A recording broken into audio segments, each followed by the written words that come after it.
This is the March 16th meeting of the Longmont Housing Authority Advisory Board. Let's roll to item number 2 on our agenda, which is the approval of minutes from our February 16th, 2021 meeting. Those are in the packet. Does anyone have any comments, minor revisions? I'm going to turn it over to, actually, we're going to do something unusual today and start with someone that's not named Jean. Let's go to Arlene and see what your thoughts are. Well, on the discussion about the resident engagement, it says in there, I express an interest in conducting the meeting. I have no desire to conduct the meeting. And if I said that word, I really misspoke. Attending the meeting is what I'd like to do. You guys are perfectly capable of conducting that meeting. And the residents know you. So that's it. Good catch. Jean, did you have any comments? No, I'd like to approve as amended. Second. I move to approve as amended. Second. Jean moves and Arlene seconds. Any further discussion? If not, all in favor, thumbs up. We are approved. Item number 3 is public to invited to be heard. Olivia, did we receive any contact from anyone? So with no one reaching out to Olivia to request to be heard at this public meeting, we will roll on to item number 4, new and old business. And the first item is an update on the Inclusionary housing program. I'm not sure who's going to lead that discussion. But that's Kathy. Kathy. All right. Hello. So I sent you a copy of our draft inclusionary housing snapshot, which this year also focuses on affordable housing information because all housing is now inclusionary housing. There's very few of developments that are excluded anymore now that we're almost going on our 3rd year in to this. So this just kind of gives you an overview of where we stand in meeting our 12% affordable housing goal at the city. So on the top first page that has the houses on it, you can see that we're about 45% of our way to the goal. In 2018, we had about 2,300 affordable housing units, which accounted for 6.2% of our total housing stock, and we're trying to get to 12. We only added 6 units in 2019 because Fall River didn't get its certificates of occupancy until 2020, and the same thing with the Micah housing project. So those 6 units were all Habitat units, I believe. So that took us up to 2342, and it dropped us down to 6.06 because of the increase we had in the number of dwelling units that came on in the city in 2019. So then 2020, we added 90 units, which did include Fall River, the Micah home project, and then the in-between acquired a market rate rental housing project and is going to convert it to affordable. So those units are included in there. And then we had, I think it was 14 for sale homes brought on either through Habitat or the Blue Vista development. For 20, and that brought us to 6.07% of our total housing stock as affordable. So then going forward, 2021, we're projecting we'll have about 73 units come on board. 2022, about 175 units. 2023, about 240 units. And these are our projections. The 21 and 2022 numbers are probably closer to accurate. Once you get out to 2023, it gets a little more nebulous. And this is the pipeline timeframe is what we agreed to as part of the Boulder County Regional Housing Partnership program. So we're trying to align some of the statistics and data that we're providing with the countywide data. So there's a good comparison between Longmont and the county. And then as you can see on the far right, 5,400 units is our our goal. And that's projecting what build out will be in 2035 and how many units we think we'll have in total. And then what 12% of that is. So 5,400 right now is our goal. And we have not been adjusting that because that would be kind of crazy making. So we took that figure when we started the regional partnership, and we're sticking with that. And we probably do some adjustments maybe a little bit later down the road, but we're not going to adjust it every year with new projections and everything. That'd just be crazy. So of the 2,432 units that are affordable, and those are deed restricted as affordable, 94% are rental homes and 6% are for sale homes or purchased homes.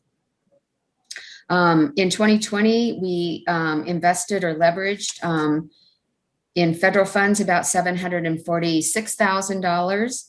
233,000 in our local affordable housing funds, and then about 15 million in leveraged funds. So that is primarily the Fall River project and the acquisition of the in-between home. As you can see on the 2019 figure, and I'm looking at the chart on the bottom left, there was a larger leveraged investment because we did include Fall River and the Micah Home project over in 2019, even though the units weren't completed and counted until 2020. And then looking at the inclusionary housing program on the bottom right, the fee in lieu pipeline, we received $14,600 in fee in lieu that was paid into the local affordable housing fund in 2020. We're projecting about $800,000 to be received in 2021.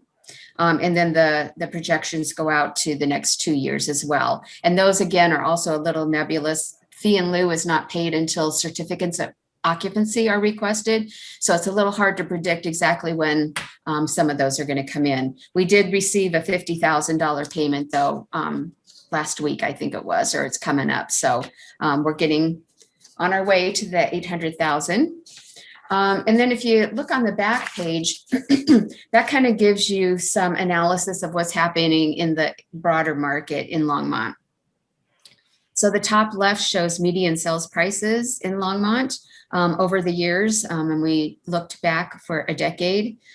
This is a little bit past the recession as we're starting to come out of it. And you can see the top line is single family detached homes, median sales prices, and then single family attached median home sale prices. The chart on the right shows new homes versus existing home sales. So this is from the assessor's data, and they have a little bit of a lag. So this is only through October 31st. So that's why 2020 looks so low. That will bump up. I don't know that it'll get all the way up to 2019's figure, but it definitely will bump up. Because I remember from last year, it looked really low for 2019, and then it bumped up, obviously, to this to this point that it's almost equal to 2018. But it's just a comparison to show you that of all the home sales in Longmont, how small of a percentage the brand new home sales are, the new construction and new home sales. So that just kind of gives you an idea that with that small of number coming on each year, that's all that we can hope to achieve through 12% with the inclusionary housing program. So that program, while is good and is a great step for making it, it's not going to be the be all and end all of providing affordable housing. So just to trying to put things a little bit in perspective on that. The middle chart kind of shows the income needed to purchase or rent in Longmont. So using the median sales prices for detached and attached product from that top chart, figuring out how much a family would need to pay or the income they would need to have in order to afford to purchase one of those median priced homes without, without cost burdening themselves. So not paying more than 30% of their income for their housing. So you can see that to afford a single family detached home, medium priced, you'd have to be pretty close to $115,000 for a family to purchase in there. And then for a attached home, a townhome product or a condo product, it's about a little over $85,000 that's needed to purchase. So, and then to afford the median or average rents, it's almost 75,000 is needed to afford a median or the average rent in Longmont. And that's the average. So it's not a 1-bedroom, it's not a 2-bedroom, it's the average of everything together. So that probably skews a little bit high. So it's not for just a single person having to make 75,000. That's a family income. And then the two dash lines show you where the HUD 80% median income is and the 50% median income figure is. So usually 50% is the figure that we use to afford rentals, and they have to be hit and be affordable at 50% area median income in order to be considered an affordable rental, and 80% to be considered a affordable for sale. So you can see how much lower those are than where our median home prices are and the incomes needed for the median home prices. Yeah. There's also a line, and I can't tell because I printed out in black and white. There's a right in the middle, the city's median household income. So that's from the census data. It is a lag behind, a year behind, but that kind of just gives you an idea that city's median income, household income is going up, but not at the rate needed to afford the housing prices in Longmont. And then finally, the bottom chart is just showing the actual permits issued in each of the years and the affordable housing units provided in those years. Again, kind of getting back up to the top right one where new home sales are such a small percentage of the overall built environment. This is kind of showing the same thing. So the number of permits issued versus the affordable housing units that were provided. And then the lighter colored charts are projecting that forward. So are there any questions or anything different that you would like to see on something like this? Arlene? I just have two questions. If a current facility does not have affordable housing, can they apply or be included in that in the future? You went on mute. That's because I bumped my computer. What is considered the average rent in Longmont? I left all that at home. Average rent is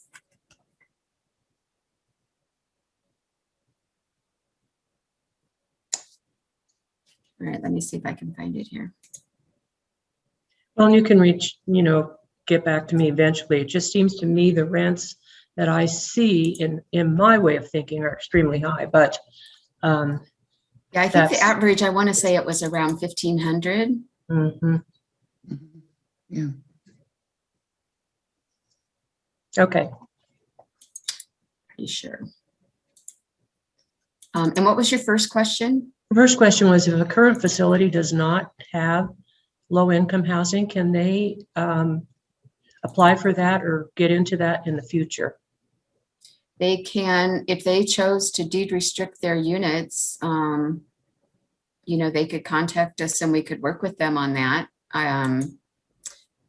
Probably they would want some type of subsidy in order to do that. And that's something that we have talked about. And at this point, nobody has come forward, and to have the data to, oh, here we are. Or the funding to be able to do that in any kind of substantive way. I would say we're not to that point. But once we start getting some payments in lieu, that might be something that we could take a look at. So okay. the current average rent in Longmont is $1,504. Thank you. Tom?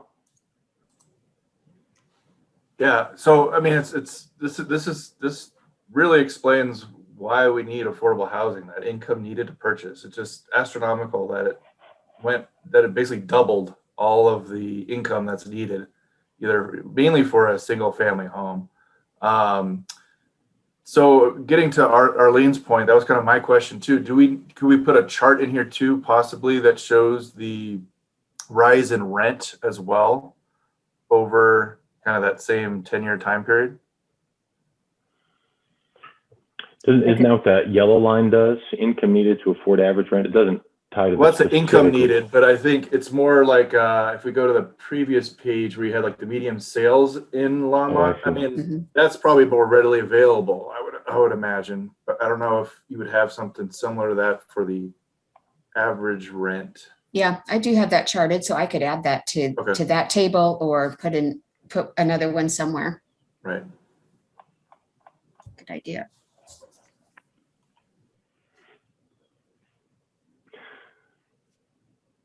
So I have a big picture question. I look at this and I realize, it's clear that in the inclusionary housing program is not the one vaccine solution to the problem.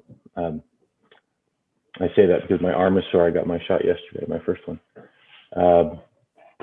But what does this tell us about the role of the Longmont Housing Authority? What should we take from this, and how, if at all, should we be thinking about adjusting our actions, our goals as a housing authority to help fill this gap? And maybe that's for a more in-depth discussion. Yeah, I think, I don't know, Kathy or Karen, if you want to go first. I have some ideas, but I was going to yield to our experts in this one first. So I think when you see this, so when you really look at new versus existing home sales, I mean, what this is showing is the lack of land that we have available to develop for new housing projects. So that's sort of setting the bar there.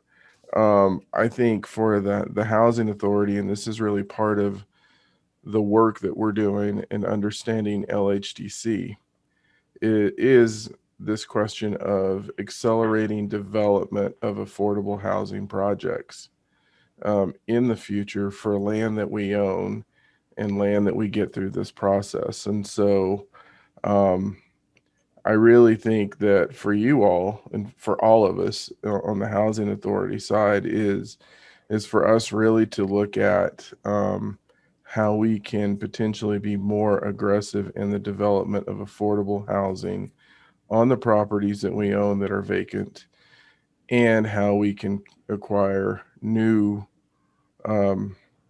properties via different mechanisms. So the thing I'll put on the table on this is when we really worked when we created the deal for Costco and worked with Reggie Golden on that partnership.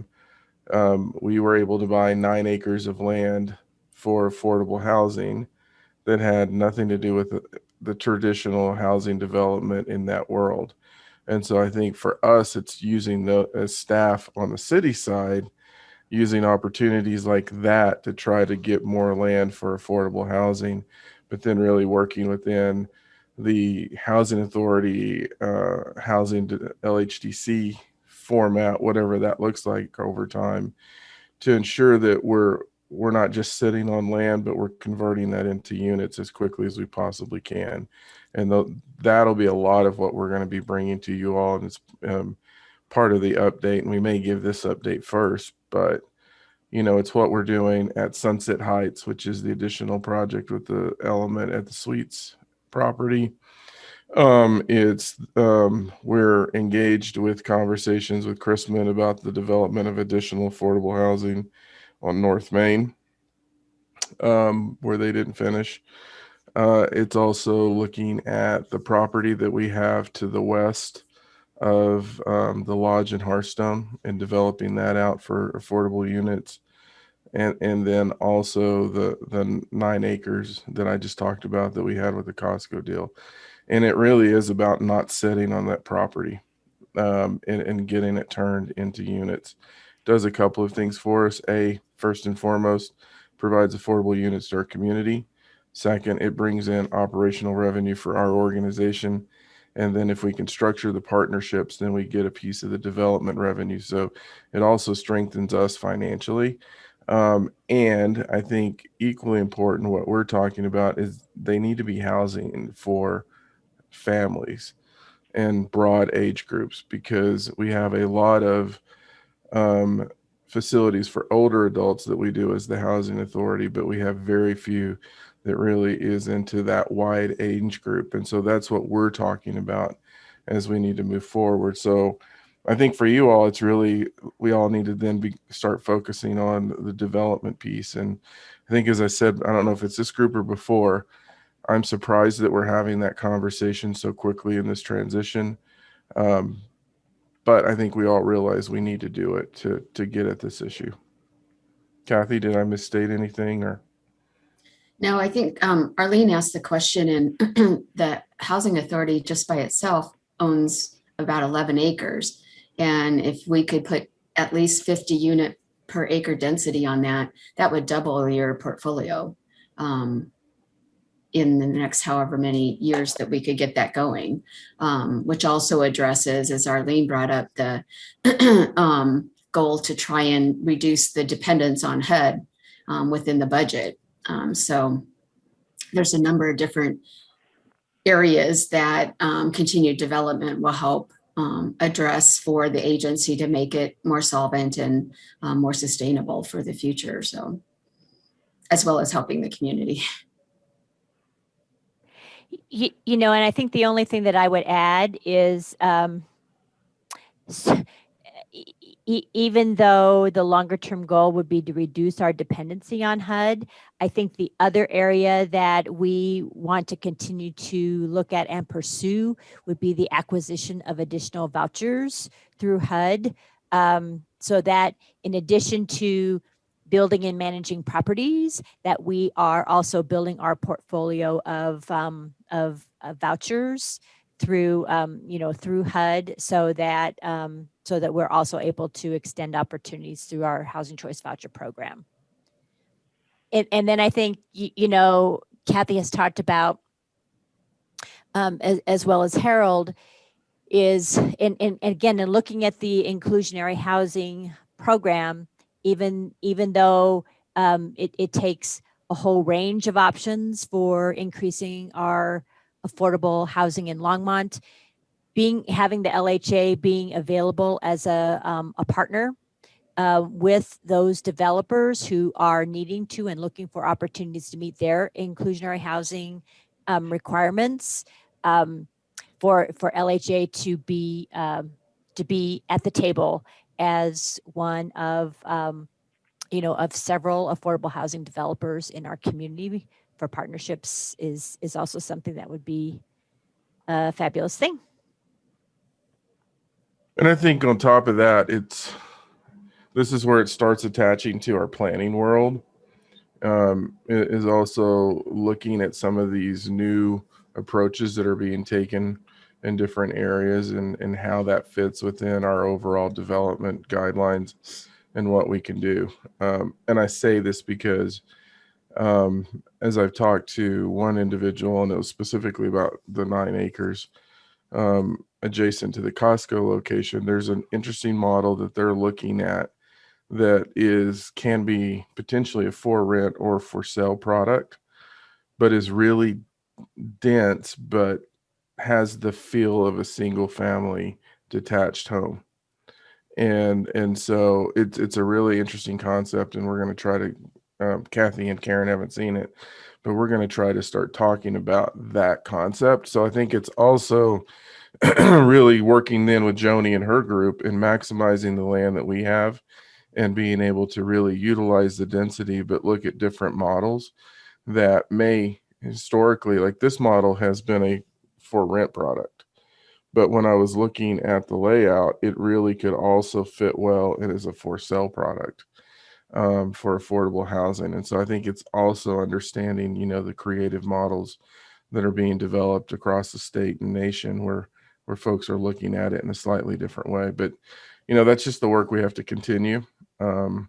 Obviously, we're not where Ideally, we'd want to be, but we're further ahead in terms of our potential ability to develop and partner with other groups. Well, this is helpful, and as we go through this, and as we're now in what, our third meeting as an advisory board, I'm stepping back trying to figure out, just what's our role as the advisory board? How do we add value to this process rather than just being a group of people that going to hear a dress rehearsal of the same information that'll be shared with the actual Housing Authority Board?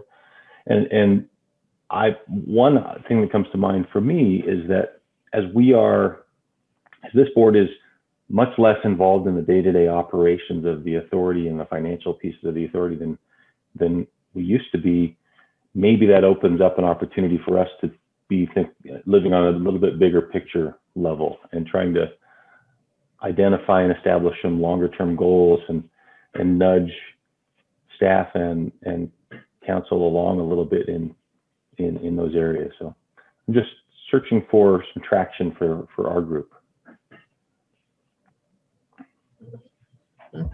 Arlene?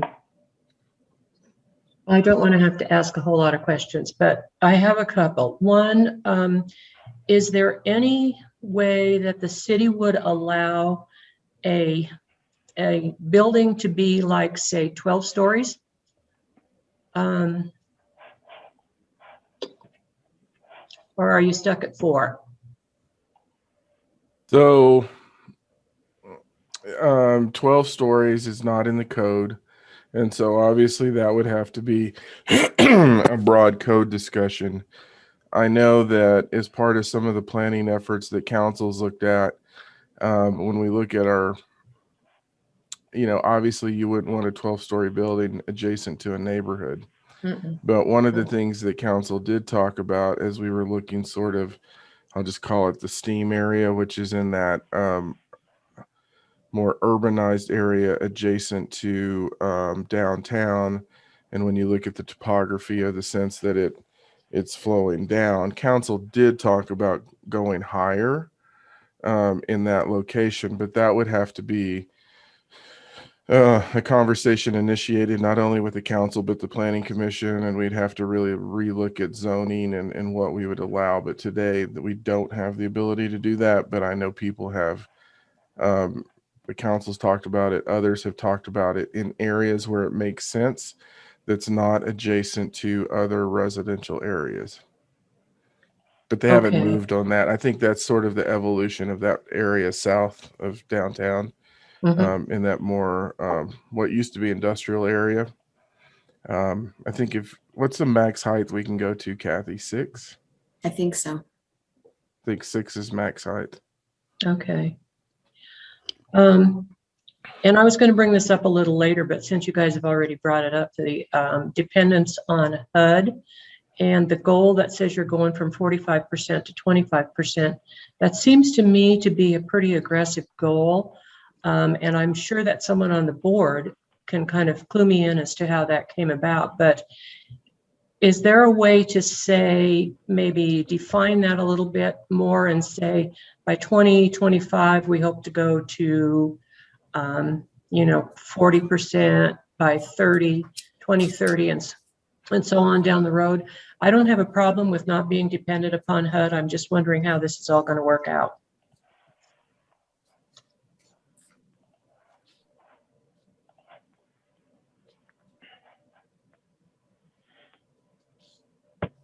Anyone have an answer? I don't have an answer. I mean, obviously we can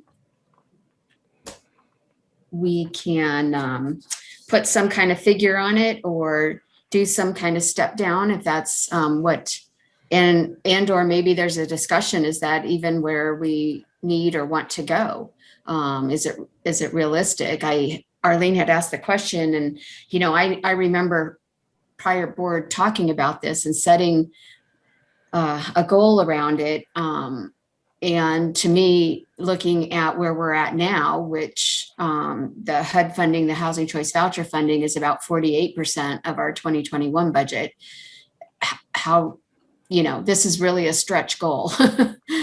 without knowing how far out and everything. Even knowing how far out, that's a big difference, a big reduction. So I think that is open for discussion and potentially a change if that's something that y'all would like to recommend to council. They've never seen this. They are definitely not the ones that put this forward.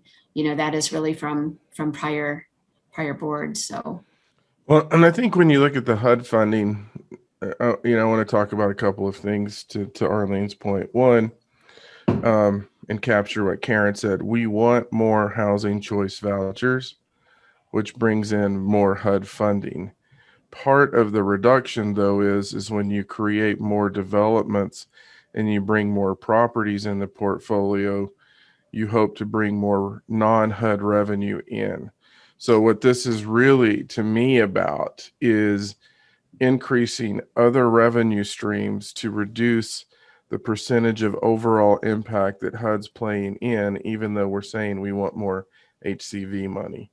And so for me, that goal says something a little bit different. It really says we need to focus on the development and bring more properties into our portfolio to bring additional revenue sources in versus reducing the HUD revenue. So that may stay the same or increase, but we want to bring more revenue sources in different categories to ultimately offset that percentage and drive it down. I don't know if that answered your question. Jean? Yeah. In the development of affordable housing, given what we've looked at in terms of in family income needed, and especially in developing affordable housing for families, wouldn't the process to keep the rents at, I'm going to call it a reasonable rate for affordable, for the income, keeping the rent lower so that families could afford housing, affordable housing. And I know it sounds competitive, but affordable housing is becoming not affordable for a lot of people right now. Okay, so as we build, wouldn't the rent required keep it affordable to the point that we're not as dependent, that we, as you mentioned, Harold, we keep the percentage of vouchers in any particular development lower because the rent isn't so high that everybody would need a voucher to move in. Do you understand what I'm saying? And part of this is going to be in the development cost.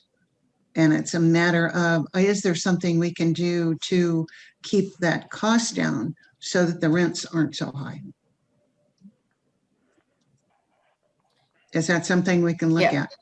It's really in the amount of subsidies that you bring into a development. So the more subsidy, which makes it a more complicated project, because there's so many multiple funding sources, but that is about the only way that you can keep rents pretty low without having to add a voucher in, into every unit to keep it low. So really taking a look and increasing the amount of subsidy that's put in, which again also ties back in and what I think kind of our vision has been with the relationship with the housing authority in the city.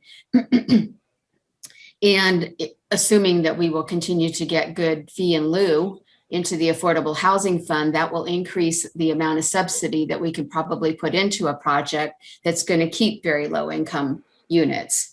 That's exactly what happened under the last inclusionary housing program. We got payments in lieu.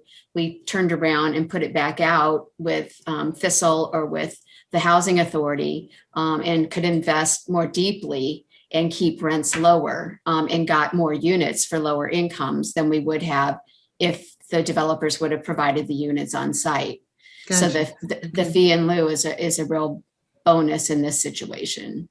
Okay, so that's one of the avenues where we can subsidize really the payment to the developers is basically what we're doing, right? I think it's relying less on the equity and more Okay. subsidy. Yeah. Okay, Yeah. okay, gotcha. Yeah. When you look at the economics in this world, and you look at the one-time development cost and the ongoing operational cost, Right, I think what we've learned is we can't skimp on the ongoing operational costs because that creates other problems that we're dealing with now in the facility. So you've got to be really regimented in setting that. So then you take the development cost and so there's some things that you can't move. So, fortunately for us, we're able to get land in different ways. So the land cost isn't playing as much into the calculation. But when you look at construction cost and the increase in construction cost and you look at the construction index, I mean, that's doing this. And again, Yes. you can't adjust that either. Like right now, all construction costs are going in because of lack of product, or they're going up. And so things like metal, concrete, those things are just really expensive today. So you can't adjust that. So then you look at the capital stack. And what Kathy's saying is what we're doing is trying to augment the incentives in the capital stack so that you're reducing the reliance on the rent payments or the equity in the facility to make that up. And so that's for us then to look at it. So the example I would give you as we're talking about the Crispin project, it really is about augmenting the capital stack so that we can maintain that affordability. And that's kind of the conversation we're in now from a financial perspective. Yep. It's amazing how much the three of us have learned about development. And I mean, really, this is a developer huge. model where you're bringing this in. And I think the value of this relationship is at least in my mind, in terms of what we need and where we're going with the Affordable Housing Fund and inclusionary housing, we're seeing it earlier. And I think it's allowing us to plan better in terms of what could potentially happen within that fund. At least that's my perception. I don't know if that's Kathy's or not. And am I right that from the perspective of the Housing Authority and our role in facilitating that process, we've got a couple tools that we can use? One is we have money, we have revenue, we have some money we can spend.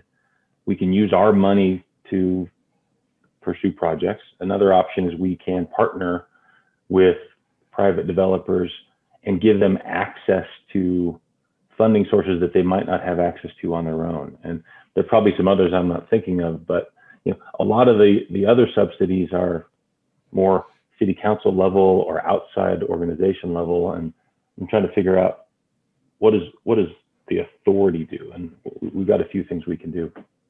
I'm also looking at the clock and the agenda and wondering if this is a good time to transition to another big picture question, which is our 5-year plan. Does anyone have any final comments on the inclusionary housing report before we do that? Tom?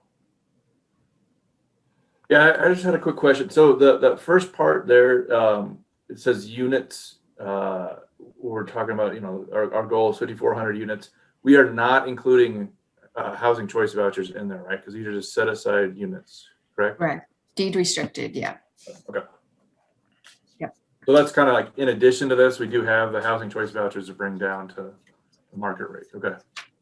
Thanks. All right, let's roll on to item 4B, which is a review of the 5-year plan and a recommendation to the LHA board. All right, so this is a plan that's required by HUD. It's pretty streamlined for small agencies. So as you can see, it's a 5 or 6 page document. Because of COVID in 2020, there was a waiver to submit in 2020. So it's actually due in early 2021, but it will cover 2020 through 2024. It aligns with the city's consolidated plan. And the goals and objectives within this plan also align with the city's consolidated plan. It is not much different than the prior 5-year goal or 5-year plan, which also aligned with the city's consolidated plan. So, basically creating affordable housing opportunities, protecting and enhancing our properties and programs, developing an organizational structure to more efficiently manage operations, and develop, enhance, and strengthen external relationships for ongoing partnerships. Item B3 within the plan just was a progress report on those goals and what we did in 2015 to 2014 to 2019 to help address some of those the goals that we had. And then the rest of it is somewhat boilerplate. Again, because of COVID, there was a waiver in public participation. So we weren't required to do anything this year, which is kind of bizarre given HUD usually is all about that. But we did post this on the website. It's been up since March 11th. We won't take it down until right before it goes to council on the 30th. And so anybody who wants to comment on that, it's available at the LHA office. And so we did do what we felt we could do to try and put it out there for the public comment, even though we didn't have to. So any questions or concerns about this, and particularly around the 45 to 25% goal, if that's something that we want to adjust or make a recommendation to adjust, be happy to talk about that. Tom? Yeah, I just had a question on B2, number 1, the last objective there. It says that we'll have work with local property owners to increase the number of rental units available to program participants by gaining 10 new private market property owners.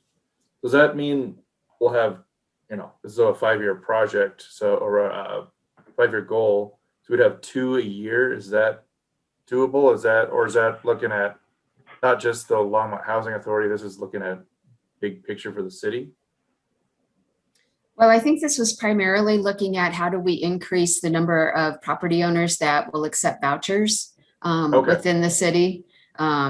It's really what I think we were thinking about in setting this goal. So, okay, so it's not just 2 new properties. Okay, so it's property owners. Okay, I follow you now. Okay, I could probably make that a little bit more clear.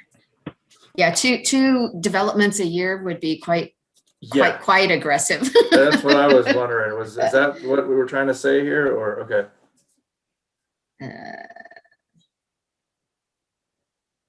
Okay, I'll see if I can't make that more clear.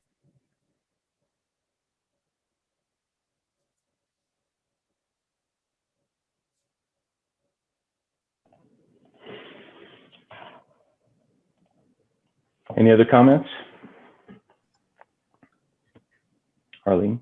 Along the same line that Tom was talking about, because I had that highlighted as well, have you approached anybody about this? And if you have, what kind of pushback are you getting from private owners?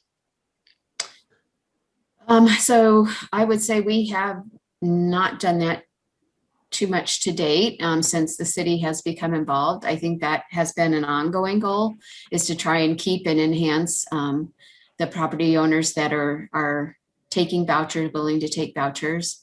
I don't know, Karen, if you have a different take on it. I mean, that is something that the city has worked on as well to get some incentives out there around security deposits or other assistance, particularly as it pertains to folks who are coming out of homelessness, where people might be a little bit more concerned about renting even with a voucher. Yeah. Yes, and so what I would add to that is that so certainly we've been having these discussions with among city staff, and we have a landlord tenant mediation program. And so we have an active engagement with local landlords around, positive tenancy is what we call that. So we are working at it from, from that angle, and continuing to, first of all, encourage landlords who are accepting, or property owners that do accept vouchers, to stay the course and to continue to be involved in that program. So part of this is maintaining our existing property owners that are involved with the program. And we also have there's a county-wide effort.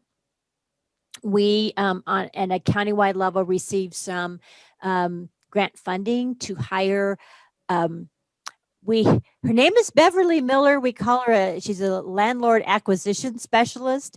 But as Kathy mentioned, is that we do have, so Beverly is working on a countywide effort to reach out and engage local property owners in accepting and participating in the Housing Choice Voucher Program. The target population is for folks who are at risk of or are coming out of homelessness, is really our target population for Beverly's efforts. But certainly she's building relationships with landlords across the entire county, and working to get them involved in the voucher program at all levels, not just for targeting people experiencing homelessness. So we're really encouraged by that, and because it makes a huge difference in having someone out there that is really focusing on that, and we are all benefiting from that countywide. Jean? Yeah. Karen, I appreciate what you said, and I really am excited that there is somebody dedicated to this. One of the things that I ran into a lot with residents that moved in and is that their landlord would no longer accept vouchers. They had been accepting vouchers, but one of the consistent complaints was it's too much work on the landlord. And I was wondering, has there been some effort to minimize the impact on the landlord of what's required for voucher participants? Has that been addressed? Has somebody looking at can we reduce the burden on the landlord for accepting a voucher? So what I would say, yes. Okay. There's a quick answer. There's to the that. answer. Okay. So again, we have, as part of this work that we are doing with our landlord acquisition specialists, we do occasionally here in Longmont, and we refresh that survey countywide, where we do survey property owners in, about participation in the Housing Choice Voucher Program. And we have received some updated feedback from them. So certainly what you had talked about is how to make it easier to navigate through what is required to participate in the Housing Choice Voucher Program is one thing that we are working on. And we are taking the input that we receive from property owners to try to help make that more streamlined, easier to participate. Mm-hmm. The other thing that we hear quite a bit from our property owners is how to have successful tenancy. So if landlords do experience a challenge, a behavioral challenge, say with a tenant in their property, they do want and benefit from assistance to help resolve those issues and help make sure that there is an ongoing successful tenancy. So we're working with that data to continue to help that be successful on both sides of the equation. And just a reminder is that that there is new state law that for Colorado, it's the larger property owners that that they cannot consider source of income in renting to to tenants. So that would make it not in line with the law if you denied someone's application because they have because of the source of the income to pay for their rent. So that's a new Okay. law Yeah. in Colorado. Okay. So I'm trying to put this in context of the 5-year plan. And is it fair for me to say that under B2.1, that last objective, working with local property owners to increase the number of units, these discussion we were just having kind of fit under that it's not just that we want 10 new units, we probably don't want to lose any. We want to make everything easier for the landlord to stay part of the program. So I'm wondering, Gene, are you comfortable with the language as it's written, or do we want to recommend any change to this? Realizing that our job is to make a recommendation to the housing authority about whether they adopt this as written or with modifications.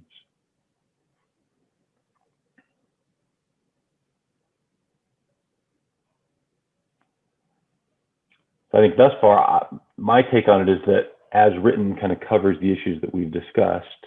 One item we haven't discussed a whole lot is the plan to move from 45% dependency on HUD down to 25. Are we comfortable with that concept, or do we want to suggest some change to this before this goes to the board? Gene? Yeah, I agree with Arlene. I think 25 is way too aggressive.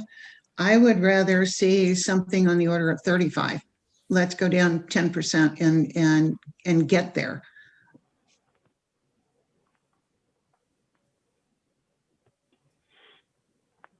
I see some nods. Is everyone comfortable? So I guess I don't want to cut the discussion short, but what I'm hearing from this is that we're generally supportive of exactly the way that's written, but we would recommend that the board consider a modification of item B33B to change it to a 35% target rather than a 25% target.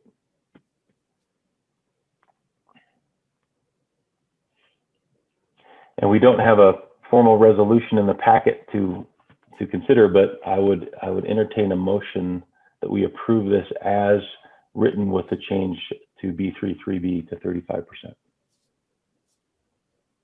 I so move. Second. Gene moves and Tom seconds. Any further discussion, Karen?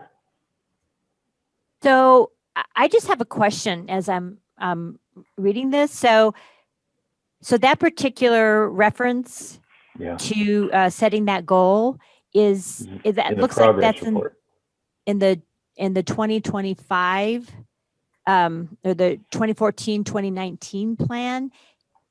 Is that goal in our list of proposed goals for the 2020-2024? You know, that's a good point, because it's not in that. It's not. I don't see that in there. No, it's what it's saying is that this was set during the 2015 to 2019 time period, was the goal. We can move it to B2 as a formal goal if we want to do that. Right, because it's not proposed as a formal goal in the 2020-2024 plan. Is that correct? Correct. I just needed clarification. Yeah. I didn't see it, so. Yep. That is good. Thanks for keeping us on track, and sorry for sending us down that path. So I guess the question would be maybe for Kathy and Karen. So that goal from the last 5-year period was not specifically included this year in this for the next 5. Is there a reason from your perspective that we ought to consider leaving it out, or is it helpful to set a numeric target like that? Well, I think if that is the overall one of the goals, we should keep it in and or amend it, which we could address it as amending the goal and just state it differently within B2, an actual goal. But if that is importance to us in the 2020 to 2024 time period, then we should have it as a goal in either, I would say probably two or four, probably two.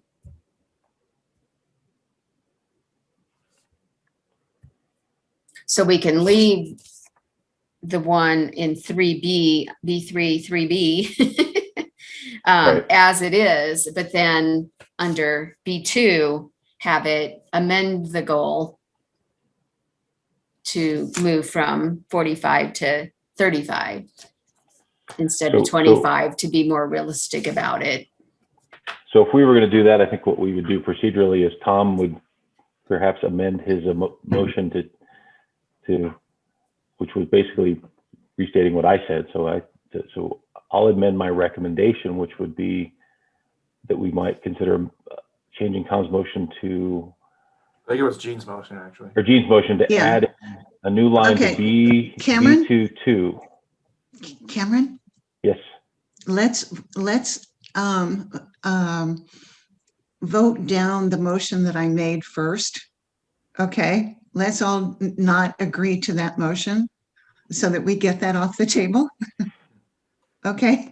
That's fine. I was just going to have you just amend it and have Tom agree, but go ahead.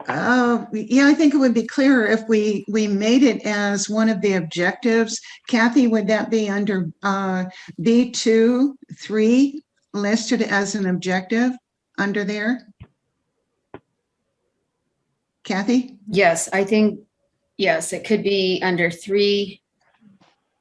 That probably 3 or 2 probably would Well, I work. looked, it's under infrastructure in the past tense, so I figured it would go under infrastructure in Yep.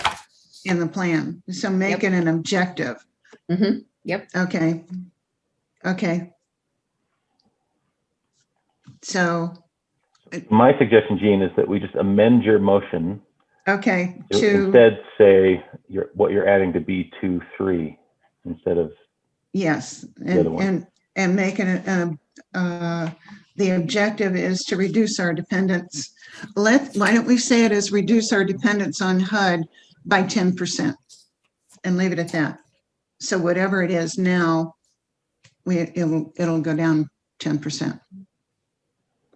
I mean, you could also say with the exception of the housing choice voucher program.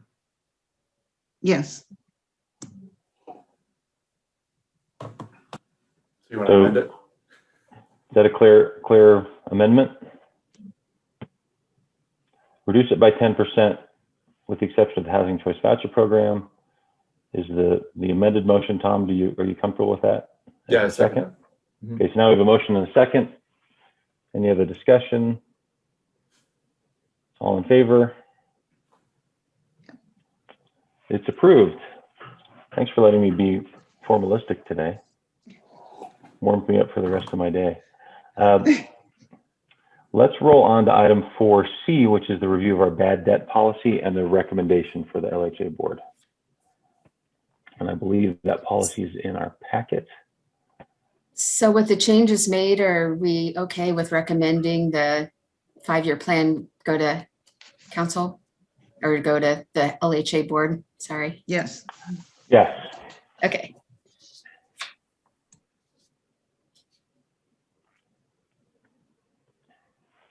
Kathy, do you need that as a formal I think motion? that was included in Gene's original motion, which was to approve this as written with that Got one it, got it, got it. change. Thank you.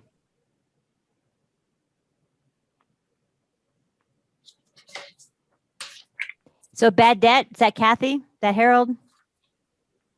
And yeah, it's Kathy, Lisa, and me. So,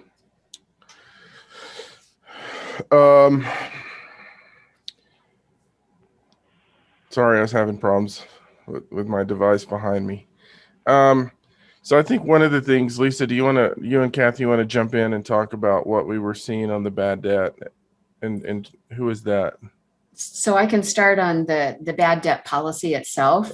So this is the existing policy that LHA has had and operated under. I think it was approved in 2017, with the exception of we added item number C, no, number 3 and number 4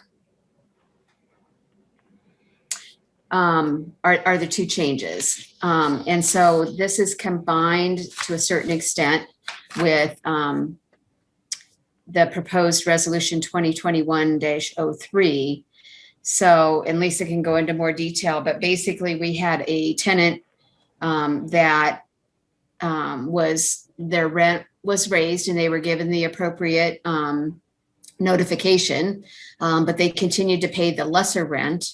And even though it was accruing within the Yardi system, that they were not paying the correct rent, LHA staff, with all the turnover and everything, or I don't know what reason, failed to correct that or notice it and call this out. And so by the time it came to our attention, when the tenant moved out in January of this year, they had a $1,000 debt in Yardi, which we didn't feel that we really could collect since we had never done anything to bring this back to the tenant's attention, et cetera. So the other impinging factor was that we only have a certain amount of time to return security deposits, and we were running up against that time. So we had to make a decision on this one and couldn't wait to go to the board. So the executive director took the step to allow staff to write off the debt so that we could get it out of the Yardi system so that we could then process their security deposit. So we've got 2 things happening here. So we did this kind of outside of the policy to a certain extent with the executive director's approval so that we could make sure that we met the security deposit timing and didn't get a finding from HUD around that. And then are amending the bad debt policy to allow the executive director, because this is probably going to happen until we get the full complement of issues, fully go through every single tenant record and make sure it's totally accurate. We're probably going to run up against this again. So that's why we added number 3 and number 4, allowing the executive director to write off up to $5,000 per tenant in bad debt if needed. And then after the fact, going to the LHA board for that approval. Of course, we're going to try and do that before the fact wherever possible, but we're just concerned we're going to run into a couple of these issues again. So there's two items, but The other So change, Kathy? we made Yeah. another change. We in made another this. change. oh, So on section B, where it used to say if within 30 days, It's, yeah, after sending notice, we actually extended that to 90 days. Looking at the accounting standpoint, 30 days is virtually impossible for the accountants and the financial groups to manage this. And so we thought 90 days was actually a more realistic time frame to place in this agreement. And, this is just something that, and I'll let Lisa talk to the specific cases. It looks like this is something that's sort of just been happening over time and for some time. And so we really want to stay up front. We want to stay on top of this and really have these conversations on the front end versus letting this accrue, but we still have to resolve the issues that have been occurring over the last few years. Correct. And so also with extending it to the 90 days, this is going to give us a chance in-house to try to collect from the previous residents as well, and then send to collection and try to recoup some of the money. Because what I have seen that's been going on, no attempts have been made to collect any charges, any past owed rents, any damage charges. So bringing this and extending that will give us a chance as well as LHA to collect that bad debt. And then we are in the process of reviewing every tenant ledger, going back anywhere from to move in 2, 3, 4 years to correct. So I know luckily with the snow day yesterday, a lot of the managers were able to dive in and get through quite a few, but it's going to take months to get through and audit and adjust and notify the tenants and try to collect from the tenants.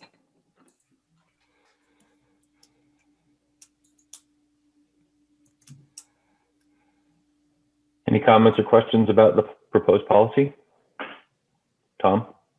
I had one. So in what number is that? Number 4, it says approval for write-off on a periodic basis.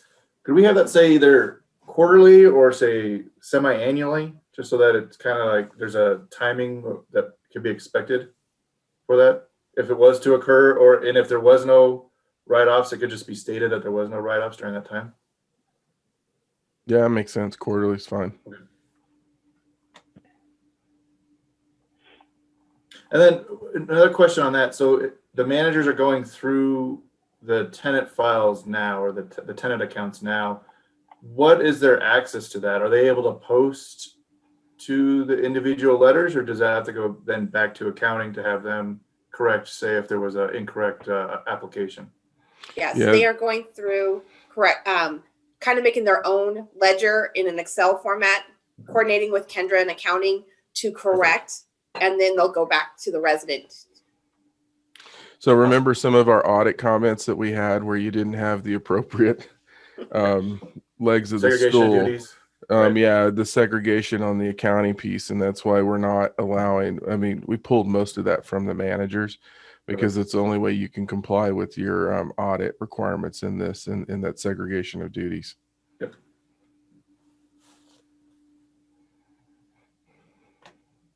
Lisa, and Cameron, Of course. yeah. Given the circumstances you were describing of people paying the wrong amount of rent, and given that this board and Cameron prior, when we were on the other board, Yardy was used as an excuse that we didn't know what was going on. But when a manager receives a check, right then and there, they know whether or not that's the correct rent. So it seems to me that what you're doing now is cleaning that up so that managers today, when you get that check, doesn't match what's required, right? Correct. Yeah. They all keep their sheets in front of them and what was posted for Yes. billing, and then they can mark Yeah. off who's they've collected from. But some of Yeah. our issues do fall back on contracts with other agencies. It could be Boulder Housing, it could Yeah. be MHP, and where Right. we were not sent the correct contract, or there was a change in the contract and it was never updated in the file and never updated in Yardy. So all a lot of the that, suites and a few other properties they've found, those Yeah. contracts don't line up with what was the charges. So okay. I think yesterday she was able to get through 6 ledgers in 8 hours, going back to 2016, 2017, 2018, and matching up every contract and requesting missing contracts. Right. So it is Okay. a bit of a process to get through each ledger. Yes. Okay. But at least it's happening now on the front lines right away. Okay. Correct. Beautiful. Because it wasn't, obviously. Yes. Okay. So we Thank know you. by the 5th, the 6th of the month who has not paid rent. If Yes. there's any debt or if it was the wrong amount, they've already been notified as soon as they're bringing that check in. Awesome. Okay.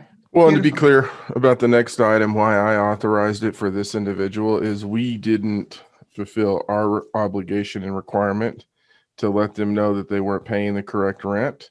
It's not their fault. That was our fault.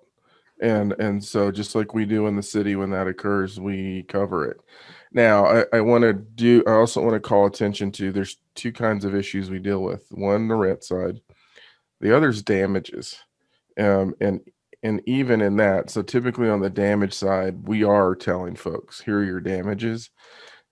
That's a different conversation. But it all falls into the overall conversation in terms of how we do it. So I just wanted you to know that there's 2 different pieces in this as well. Arlene?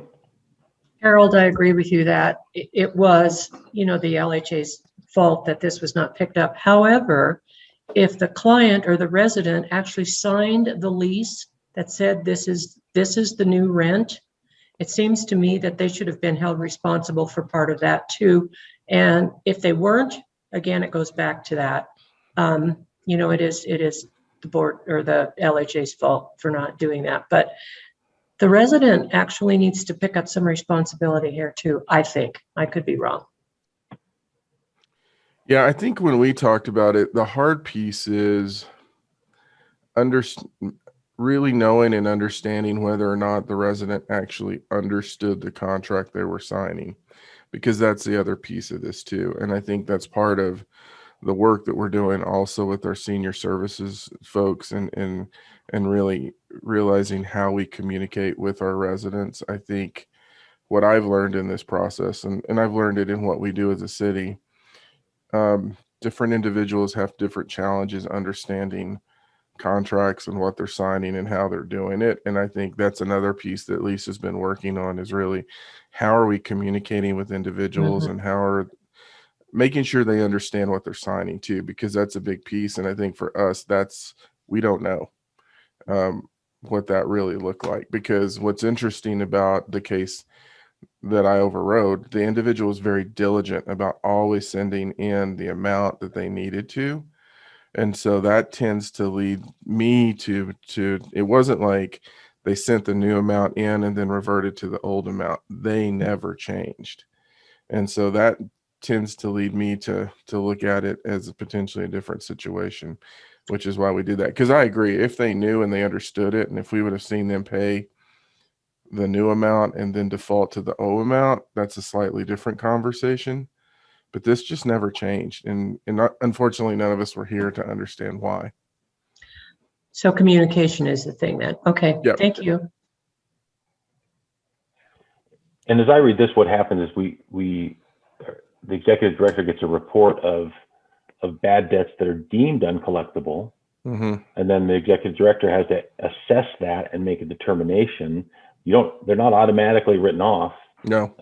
Those debts might linger for years. And Harold or whomever the future executive director is might decide, even though the initial report says they're uncollectible, no, we're not going to write those off. Let's leave them on the books.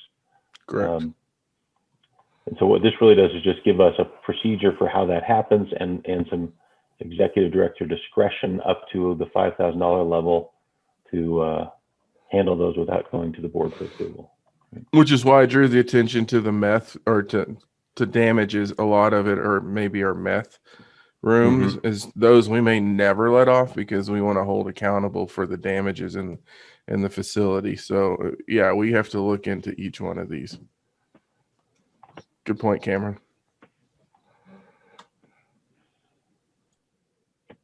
I just had a really minor kind of word choice question about item number 1. This says, upon the vacate of a tenant and or termination of the program. I think it maybe would sound better if it said, upon the vacation of a unit by a tenant and or termination of the program serving that unit. We don't really vacate a tenant.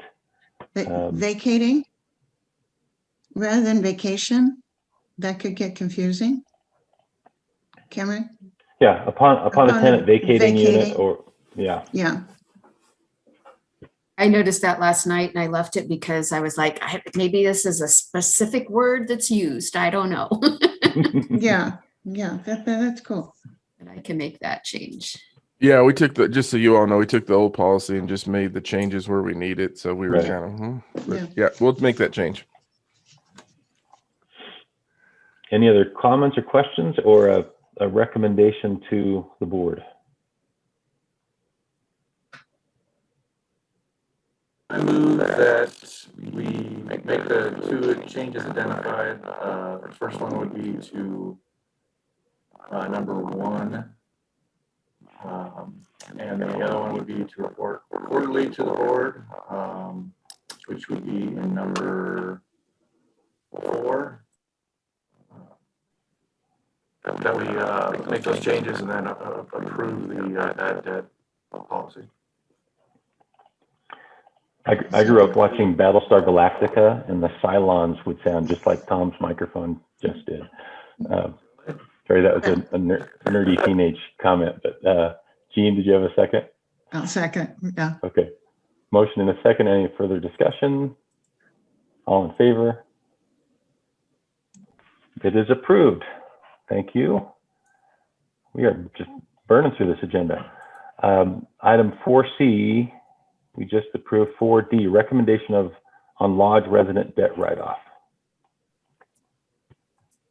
So this was an Over. item that we brought into the other conversation on the individual that we had that had a rent set. They were on time monthly with the original rent payment, but they weren't paying the new amount.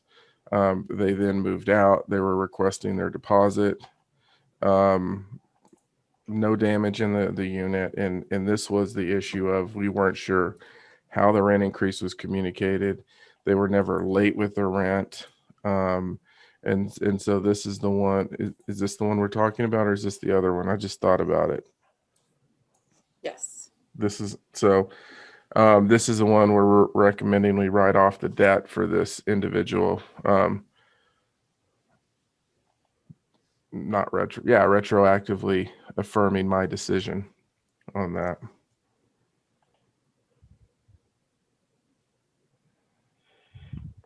We've discussed this one quite a bit. Do Mhm. we want to go straight to a motion? Yeah. Let's move to support the recommendation. Second. Jean moves, Arlene seconds. All in favor?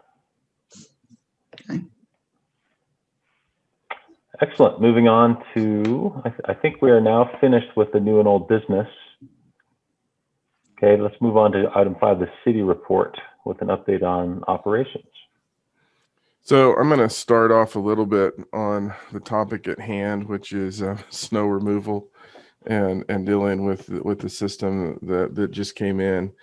And I wanted to go over this because you all may receive calls on this. We've definitely been receiving calls. So as we were moving into this system, we're utilizing our golf staff and our recreation staff to clear the housing authority properties. Based on the amount of snow that was coming down and what we had to do, we took the perspective of, we need to first and foremost ensure emergency access to the facilities.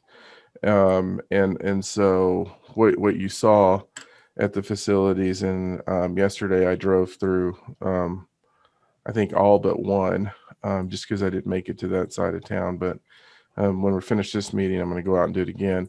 It looked pretty clear. It actually was very clear in terms of emergency access and moving through the parking lots.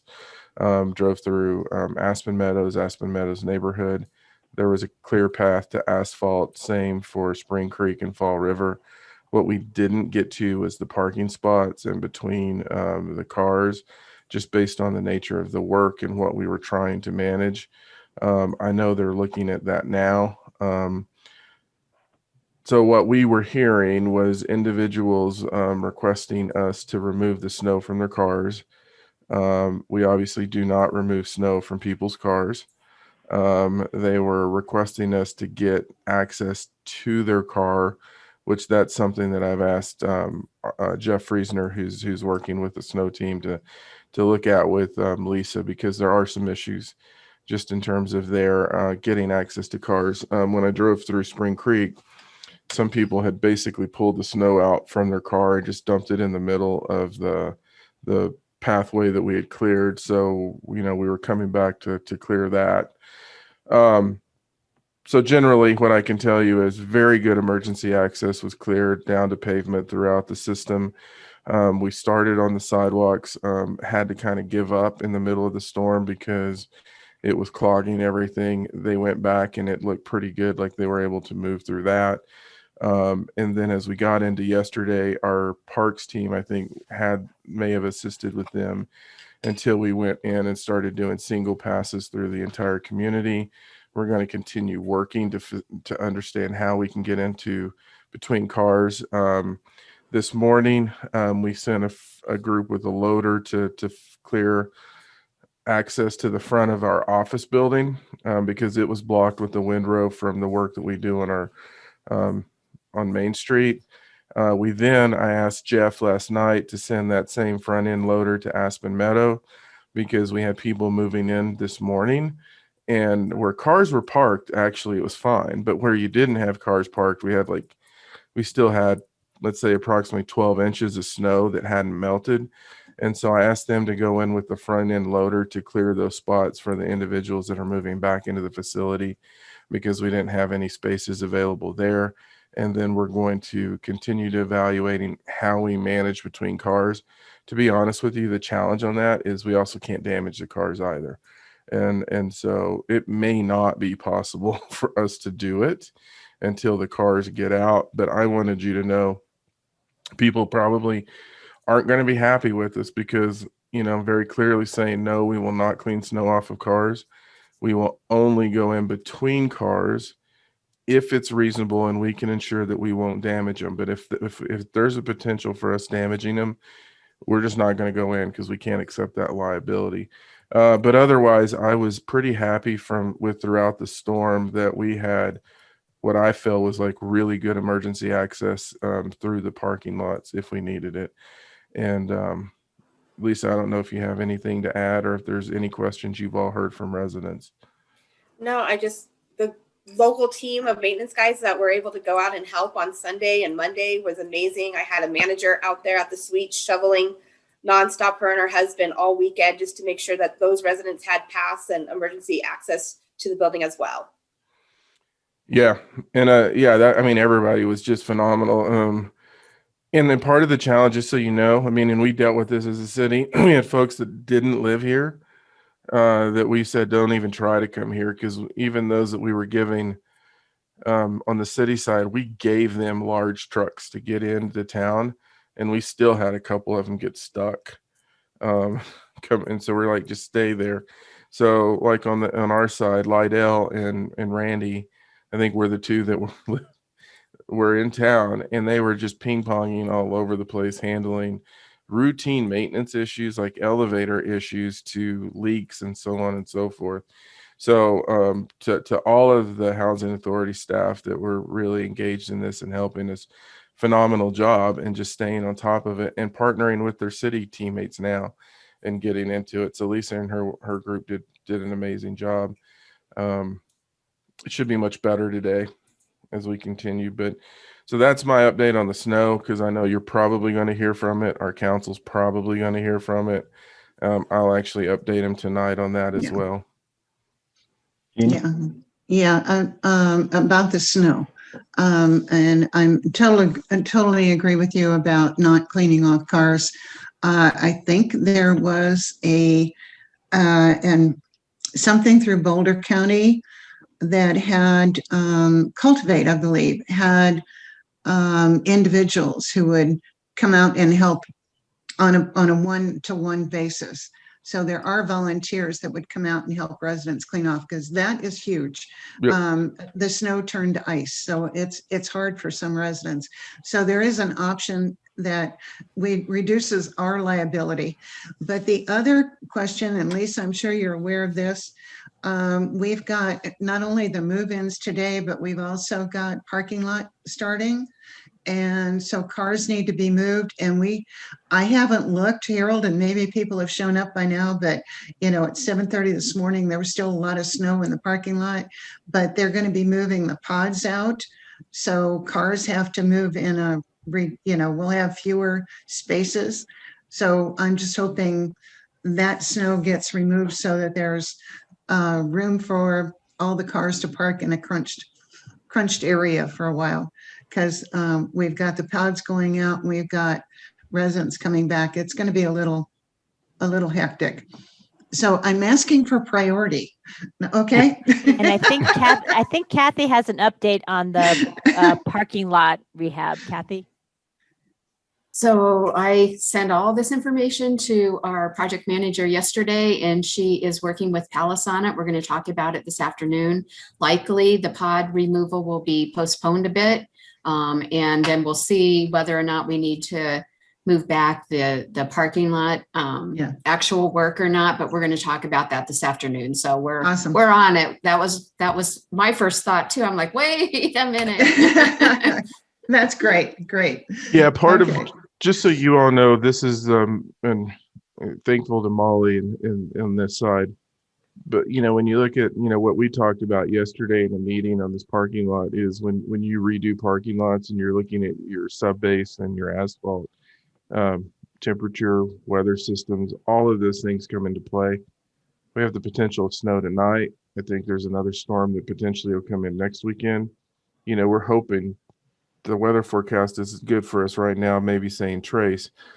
But we also have to watch the weather because you want to make sure that you're constructing that project in a weather window so you don't put something in that ends up falling apart, because it really is, asphalt especially is very sensitive to, in the type of asphalt you use, in the weather that you're in terms of the curing piece is really important. So those are all things they're gonna talk about. Plus, so, you know, we did go ahead and pull the trigger for some of the city contracts, and we used L&M via the city.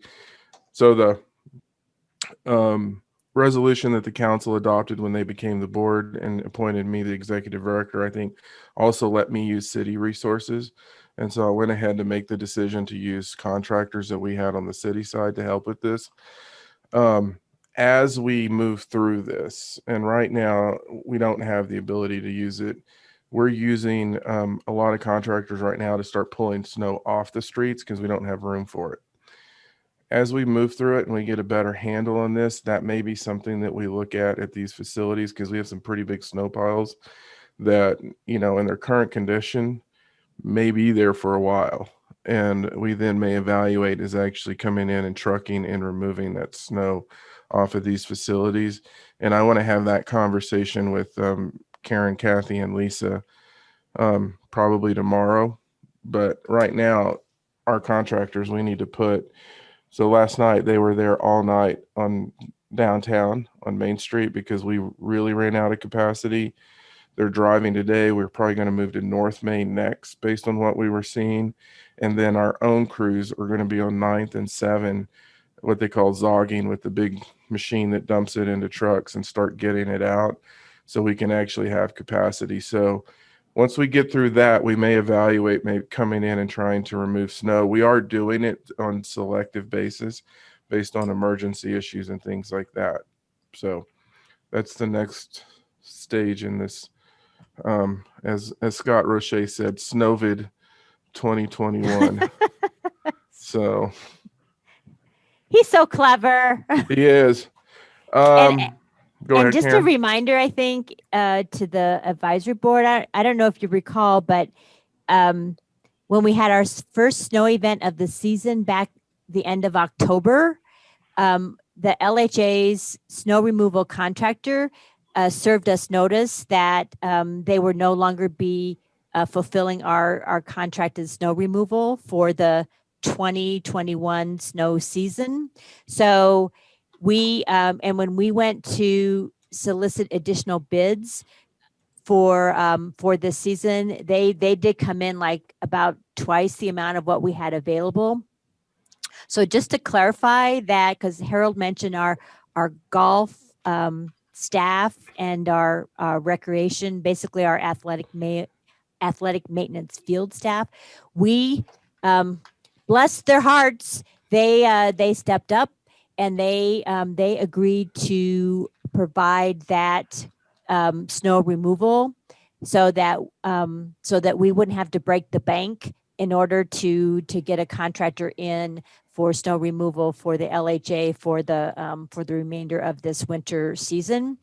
And so thanks to Harold with backfilling with our current parks contractors for some, because this was more than a 4-inch snow. So anyhow, so we have been making it work at a very low cost for the housing authority for this winter season. And we are in the process right now for for the going out to bid for a landscape contractor, landscape maintenance contractor, and snow removal contractor for the subsequent years to see if we can get some economies of scale by releasing those bids for both of those services for the coming spring, summer season and the winter season next year into 2022. So anyhow, so yeah, it was a lot of folks trying to figure out how to make this work, and thank gosh, that we don't have these big snowstorms. This is like the fourth worst one, I think, in Colorado history. But anyhow, but thanks to all of the crews, to Golf and Recreation, and to the other city staff, parks, streets, Harold, for having us stay on top of this as well as we were able to do.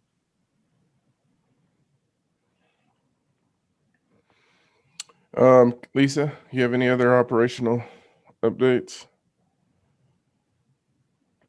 You're on mute. You're on mute. Sorry.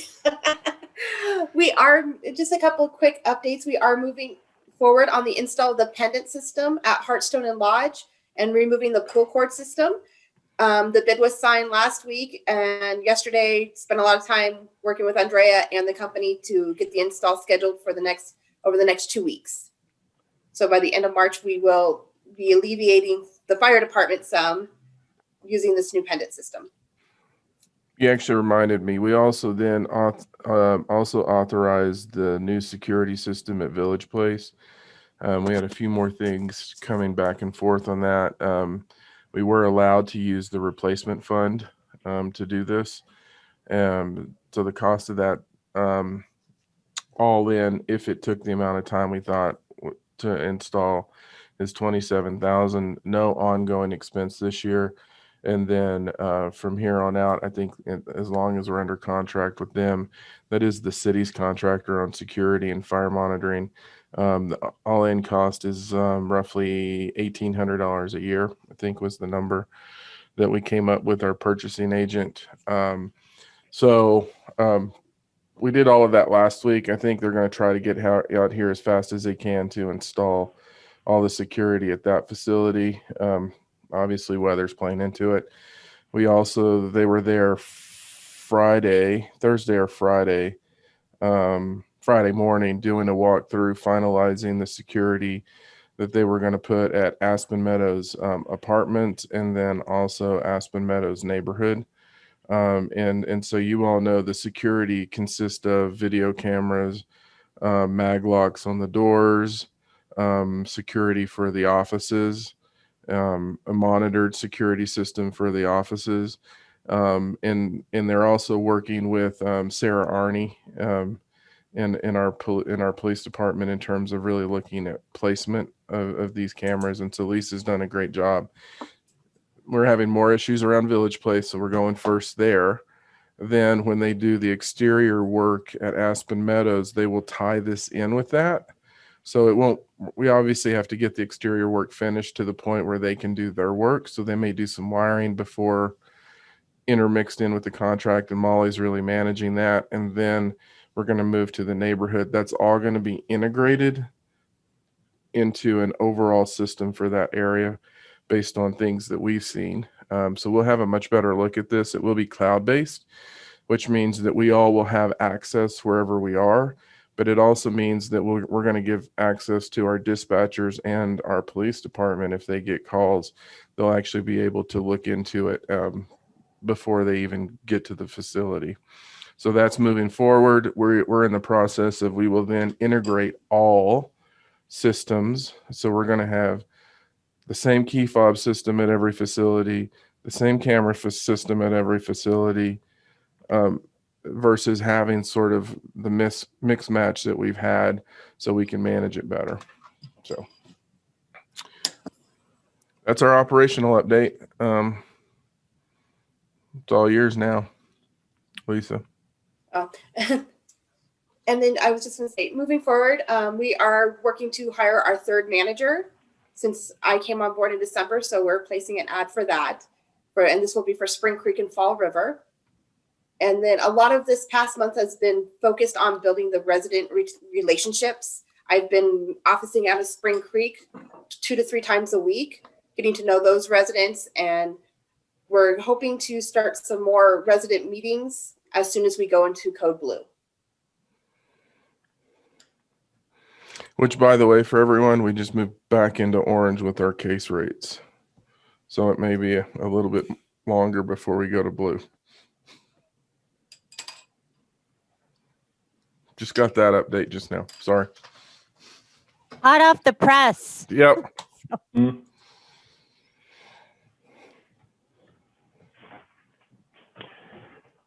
Any other comments or questions on the city report? I think the only thing that because we have a waitlist update listed Vacancies. there, and a couple of things. So Olivia has been doing a stellar job in helping get our wait lists in order, and basically getting everything entered into Yardi and really helping Yardi help us to manage the wait list. So we did clean up the housing choice voucher wait list. We did that over the last couple of months, sent out because I don't think we had updated the wait list since 2018, if I believe so. Olivia, certainly hop on if I make anything, if I miss anything. So we did send out notification to everyone that we still had on our HCV wait list. We that was roughly around 900 households, I believe. We gave them a date certain to send information back. We received back information from about 120 or so households that are still around, are still interested in being on the housing choice voucher wait list for the housing authority. And so basically Olivia updated their records, inserted all of that information into Yardi. And so now we do have an updated HCV wait list in that's in Yardi that we can do a random poll whenever we do have vacancies in our housing choice voucher program. So that will help us to keep updated on that and have active households who are interested. And then we are looking at, how to do, to maybe have a basically update that wait list annually, or maybe 2 times a year, but really being on top of that. Olivia, is there anything else that you would add to that work? And maybe do you want to talk about the other property wait lists that you're also managing? Sure. I think you covered it on the HCV side. The key for the property wait lists, I think, is just getting enough people in the queue to move into our vacancies. So, when we have more than one person give notice in the same month, all of a sudden we have 2 or 3 vacancies. So I think just getting more organized going forward to have those people ready to go. Right now, what we're kind of doing is just leaving it open for application. So if an individual comes in and is interested and qualified, they kind of have the opportunity to just stay on that waiting list. That's kind of the gist, unless Lisa has anything to add. No, and I was just gonna say, we did have Fall River, Spring Creek, and Village Place. Their wait list was open March 5th through March 8th, which got us a good new pool, at which a lot of our vacants do have applicants from that wait list now pending. And then we're opening Aspen Meadows Senior and Aspen Meadows Neighborhood on the 26th, so that we can get those vacancies filled. Great. Do we have the vacancy aged receivable reports?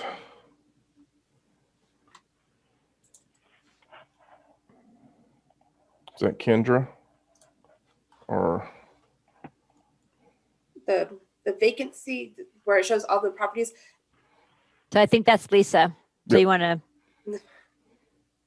The vacancy report. I'm not going to go into too many details, but we do have a lot of pending applicants at the moment due to opening these wait lists to fill those vacancies. We're hoping to see the move-ins here within the next 2 weeks as the units get turned. We've had a little bit of turnover at the suites. We went from 9 vacancies down to 7 to our only LHA, and they both have pending applicants, but one of those is being housed by the flood victim. So as soon as she is able to go back into her unit, we will move the pending applicant in. So we are kind of pre-leased there on that one. Switch back over, let's see. Aspen Meadows Senior, the one's being used as an office. The other ones are all hoping to get filled when we open the wait list on the 26th.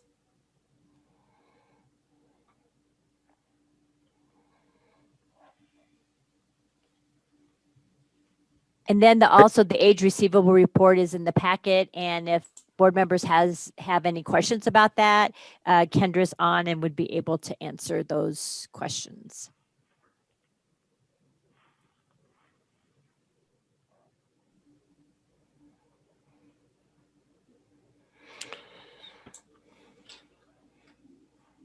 I'm hearing no questions. So a couple of updates operationally on this. Our ability to use Yardi, and Kendra popped on, but thanks to Kendra and Lisa in terms of taking advantage of the training sessions. Our ability to use Yardi is increasing dramatically. It seems like every week, and what we're able to do and what we can look at, and how they're really cleaning up the system with H2, which is the consultant we brought in. So I think we're going to be able to have more robust reports on this as well as we're going into the future. So we're really excited about that. A couple of other things I wanted to update. We're still trying to understand the CARES Act.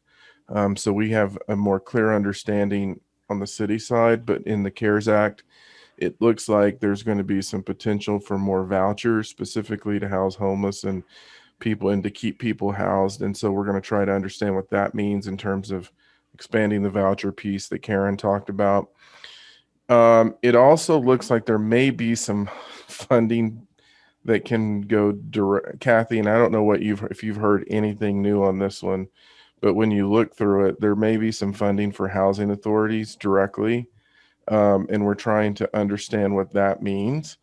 And so when we talk about all of the funding associated with CARES Act, and we look at this, it is also tying directly to the development work that we're looking at and how we can fund it to leverage more dollars for additional development opportunities, and then just understanding what we can do. We don't know right now. We will report to both the advisory board and the board as soon as we have a better understanding of this, but it is a bit of a challenge trying to figure out this legislation. Kathy, do you have any updates?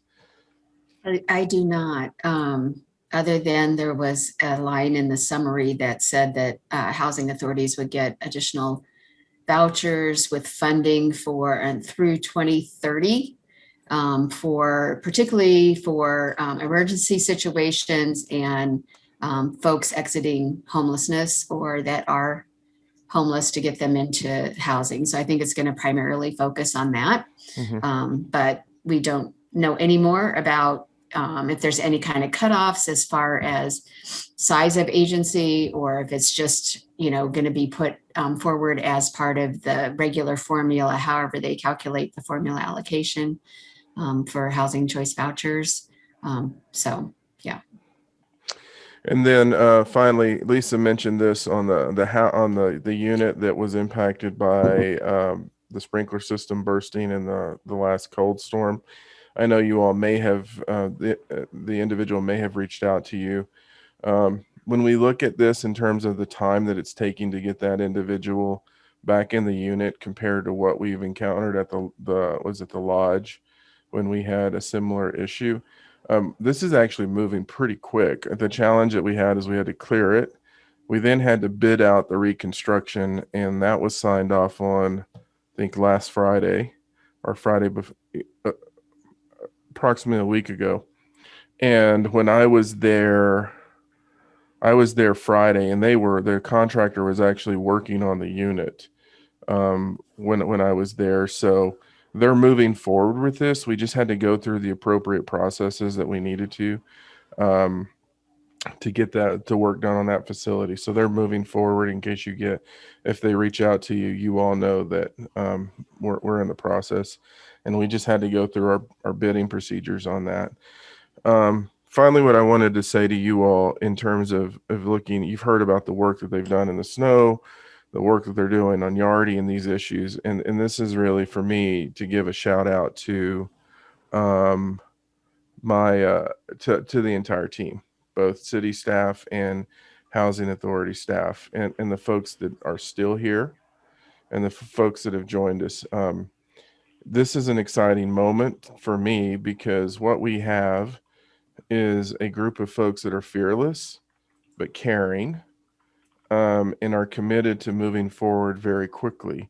And so you can see what I like is the pace of the work is really starting to move and what we're able to do. And big thank you to the entire group that's on here and the group that's not on here, because I think we're poised to do some amazing things. And a really big shout out to Lisa. Just want you all to know I've learned a ton from Lisa. And when you bring people on, at least as a manager, you want to learn from them as much as they can learn from you. And I think I've learned more from Lisa than she's learned from us or from me. And so I wanted to give her a big thank you because she's really been an integral part of helping us. And so I just wanted you to know that, because a lot of times we don't talk to you all about these pieces. But without each and every one of these folks and where we're going, I don't think we're talking to you about the things that we did today.